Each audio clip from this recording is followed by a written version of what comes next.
नमस्कार, आप देख रहे हैं न्यूज़ 24। आपके साथ मैं हूं प्रत्युष खरे। बुलेटिन की शुरुआत इस वक्त की बड़ी खबर के साथ। सरकार ने ब्लैक मनी पर सुप्रीम कोर्ट में हलफनामा दायर कर दिया है और इस हलफनामे में 3 लोगों के नाम है। एक नाम है डाबर ग्रुप के डायरेक्टर प्रदीप बर्मन का, दूसरा नाम है राजकोट के कारोबारी पंकज चिमनलाल लोढ़िया और तीसरा नाम है गोवा के खनन कारोबारी राधा एस टिम्बलू। ये 3 नाम है जो कि आज हलफनामे के जरिए केंद्र सरकार ने सुप्रीम कोर्ट के सामने रखे हैं।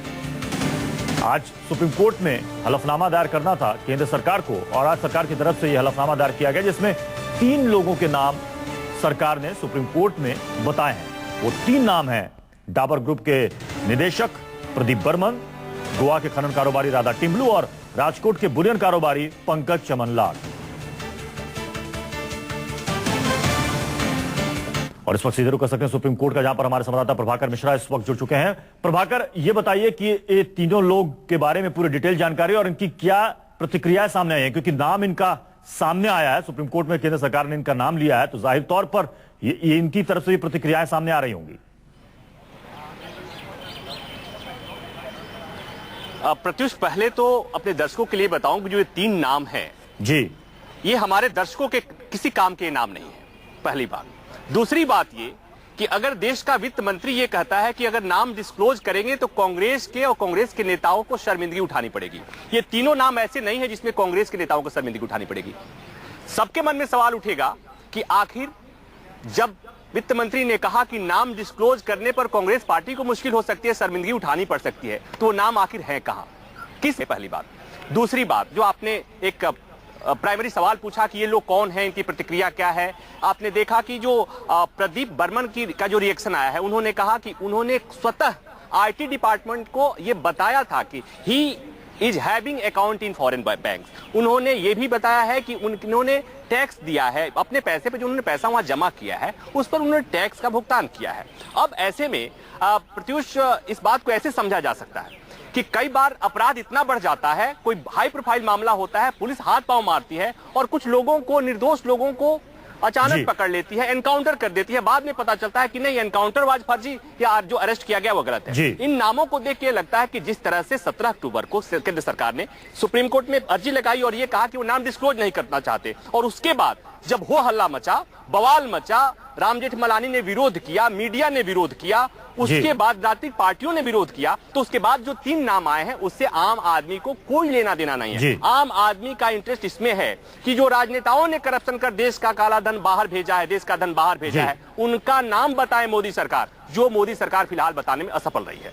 प्रत्युष जी, प्रभाकर, पहले संकेत मिले सरकार की तरफ से 136 नामों का खुलासा करेगी, हालांकि 800 नामों की सूची है, लेकिन आज सामने आया सिर्फ 3 नाम।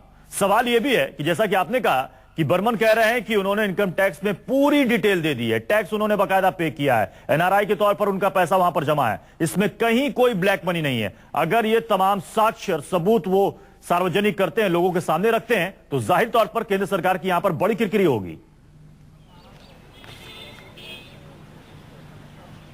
निश्चित तौर पर प्रत्युष, और हम अगर ये कहें कि 17 अक्टूबर में और आज में ज्यादा दिन नहीं बीता है, मुश्किल से 15 दिन की बात है, और इसमें सरकार ने पहले तो यह कहती है कि वो नाम डिस्क्लोज नहीं कर सकती, और बाद में जो नाम डिस्क्लोज करती है उसमें एक भी नाम ऐसा नहीं है जिसको लोगों को जानने में दिलचस्पी हो, तो सरकार के नियत पर सवाल उठेगा, पहली बात। दूसरी बात कि 138 लोगों के जो नाम बताने थे उसमें से ये 3 नाम ही क्यों आए जिनसे लोगों का कोई मतलब नहीं है। तीनों पूंजीपति, तीनों ऐसे व्यवसायी हैं, और व्यवसायी, एक और बात, एक दूसरी बात जो कि सरकार का पहले यह कहना कि नाम डिस्क्लोज करने से इंटरनेशनल ट्रीटी को नुकसान होगा, डबल टैक्सेशन अवॉइडेंस एग्रीमेंट का वायलेशन होगा, इन नामों को करने में आपको कोई दिक्कत नहीं हो रही है, लेकिन उन नामों को जिनमें जानने की हमारी दिलचस्पी है, आपकी दिलचस्पी है, लोगों की दिलचस्पी है, उसमें आपके लिए इंटरनेशनल ट्रीटी बातें आ रही हैं। तो ऐसे में सवाल उठना लाजमी है प्रत्युष, और लोग जानना चाहते हैं जिन लोगों ने देश की कमाई को, देश के पैसे को विदेशों में जमा किया है, काला धन है, उनका नाम। प्रभाकर, यहां पर सरकार की दलील यह थी कि हम सभी नामों का खुलासा इसलिए नहीं कर सकते कि जरूरी नहीं कि जितने भी नाम जो सूची हमें सौंपी गई है, सभी का धन जो वहां जमा है वो सभी की सभी ब्लैक मनी है या फिर काला धन है। सवाल है कि जिन 3 नामों का आज यहां पर खुलासा हुआ है एफिडेविट के जरिए, क्या सरकार यह कह रही है कि इनका काला धन है, जबकि ये कह रहे हैं ये तीनों लोग कि कोई काला धन नहीं है, उनके पास बकायदा इसका सबूत है। सरकार ने इसका खुलासा किया, लेकिन ये डेफिनेटली सरकार का रुख जो है वो थोड़ा सा बदला है। देखिए, अगर सरकार ने एक नियम की बात करें, $1,25,000 सालाना कोई आदमी अगर टैक्स चुकता करता है देश में और विदेश के अकाउंट में, इतना पैसा वो कम से कम अधिकतम रख सकता है। ये हुई कानून की बात। अगर जो 3 नाम डिस्क्लोज किए गए हैं, जैसा कि सब हम लोग बता रहे हैं, उस 3 नामों में कोई भी नाम ऐसा नहीं है जिसमें लोगों का इंटरेस्ट हो, पहली बात। दूसरी बात कि अगर हम वित्त मंत्री की उस बात की चर्चा करें, उस बात पर ध्यान डालें कि वित्त मंत्री कहते हैं कि हम नाम डिस्क्लोज करेंगे तो उससे कांग्रेस पार्टी को शर्मिंदगी उठानी पड़ेगी, तो वो नाम डिस्क्लोज करिए, क्यों नहीं करते हैं? आखिर वहां क्या बाध्यता है? क्या जितने लोग, जितने राजनेता हैं, सबने लीगल मींस से वहां पैसा भेजा है? सबने जितने पैसे वहां भेजे हैं, सबने उस पर टैक्स चुकाया है? यही 3 लोग हैं जिनका नाम आपको बताने की जरूरत पड़ी, बाकी लोग तो ये जो है गुफअप है, कुछ हैंकी पैंकी टाइम का जो एटीट्यूड है सरकार का, इस पर लोग इससे संतुष्ट नहीं होने वाले हैं। जो यही सवाल राम जेठमलानी ने भी उठाया, यही सवाल सुब्रमण्यम स्वामी ने भी उठाया कि सरकार को आखिर दिक्कत क्या है? जो सूची उनको यूरोपीय देशों से मिली है, वो सूची को सार्वजनिक करे, सुप्रीम कोर्ट में रखे, लोगों के सामने नाम आ जाएंगे कि उसमें कौन है, कोई कारोबारी है, कोई राजनेता है, या फिर कोई बड़ा उद्योगपति है, सबके सामने आ जाए नाम। देखिए, सेलेक्टिवली नाम उठाने का, दिखाने का सरकार ने आज हालांकि ये कोशिश की है कि 17 अक्टूबर को जो उन्होंने किया था, एक एप्लीकेशन लगाने के बाद जो सरकार की भद्द पिटी थी और काले धन को लेकर के सरकार के रवैये पर लोगों में एक आक्रोश आया था, उसको शांत करने का प्रयास दिख रहा है ये कि आज जिस तरह से सुप्रीम कोर्ट में सरकार ने हलफनामा दायर किया एडिशनल, और उसमें 3 लोगों का नाम बता दिया है।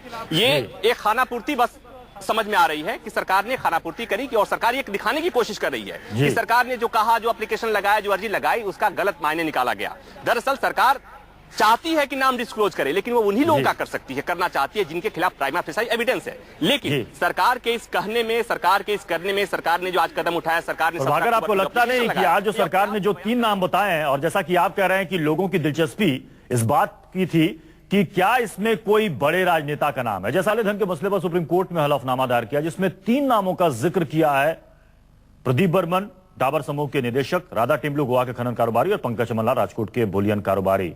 हालांकि इन तीनों की तरफ से रिएक्शंस भी आ गए हैं। इनका कहना है कि इनका कोई भी काला धन, ब्लैक मनी विदेशी बैंक में जमा नहीं है। हमने ब्रेक से पहले राजकोट के बुलियन कारोबारी पंकज चमनलाल की प्रतिक्रिया आपको दिखाई, जिसमें उन्होंने साफ कहा कि उनका स्विस बैंक में कोई अकाउंट है ही नहीं, पता नहीं उनका नाम कैसे सामने आ गया। मीडिया रिपोर्ट के जरिए उनको इस बारे में पता चला कि उनका नाम सुप्रीम कोर्ट में एफिडेविट में शामिल है, जिसमें कहा गया है कि उनके पास ब्लैक मनी है, विदेशों में उनका बैंक अकाउंट है।